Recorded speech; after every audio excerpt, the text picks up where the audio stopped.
Crnogorska narodna skupština zasjeda u punom sazivu 1. avgusta 1914. a 6. avgusta kralj Nikola u glasu Crnogorca upućuje proklamaciju crnogorskom narodu.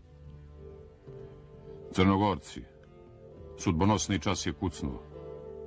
Crno-žuti barjak, koji od davnih vremena Kamora pritiska dušu jugoslovenskih naroda, razvio se, da taj narod sad potpuno uništi, da njegove slobodne predstavnike Srbiju i Crnu Goru pregazi.